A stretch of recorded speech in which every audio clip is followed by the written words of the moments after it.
একটা সম্পর্কে যখন দুটি মানুষের ঝগড়া হয়, একজন প্রচন্ড রেগে গিয়ে বলে, আমি তোমাকে ছেড়ে দিয়ে চলে যাব চিরদিনের জন্য, তোমাকে একেবারে ভুলে যাব। আর অপরদিকের মানুষটা এই কথা শুনে ভীষণ কষ্ট পায় আর ভাবতে থাকে, ও যদি সত্যিই আমাকে ছেড়ে দিয়ে চলে যায়, যদি আমাকে ভুলে যায়, তাহলে আমি কি করে বাঁচব? আমি যে ওকে ভীষণ ভালোবাসি। কিন্তু যে প্রকৃত ভালোবাসে, সে কি সত্যিই চলে যেতে পারে? সত্যিই কি ভুলে যেতে পারে?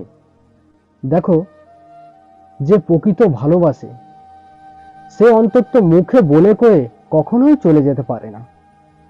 আর চলে গেলেও একদিন বা দুদিনের জন্য, যতক্ষণ তার মনে রাগ আছে, তার বেশি দিন থাকতে পারে না, পারবে না, তোমার কাছেই ফিরে আসবে।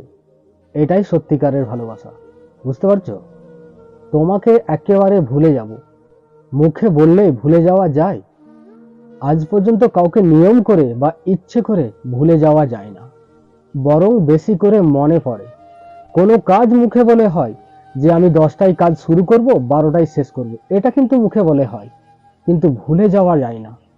টান কমে যায়, মায়া কমে যায়, আস্তে আস্তে ভালোবাসাটাও কমে যায়, কিন্তু কখনো ভুলে যাওয়া যায় না। যেই মুখে বলা হলো তেমনি আস্তে আস্তে ভুলে যেতে থাকলাম, যদি এমনটাই হয়, তাহলে কিন্তু আমাদের মাথার গন্ডগোল, ব্রেনের প্রবলেম। আমাদের ব্রেন সবকিছু মনে রাখার জন্য, ভুলে যাওয়ার জন্য নয়।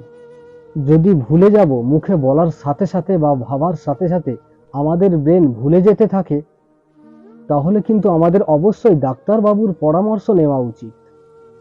দুটি মানুষের যখন বারবার ঝগড়া হয়, তখনও ভাবা যায় ভালোবাসাটা সঠিক আছে, কিন্তু যখন একজন বলে যায় আর একজন চুপচাপ হয়ে যায়, নিঃশব্দ হয়ে যায়, তখন অবশ্যই বুঝতে হবে তার আঘাতটা গভীরে লেগেছে।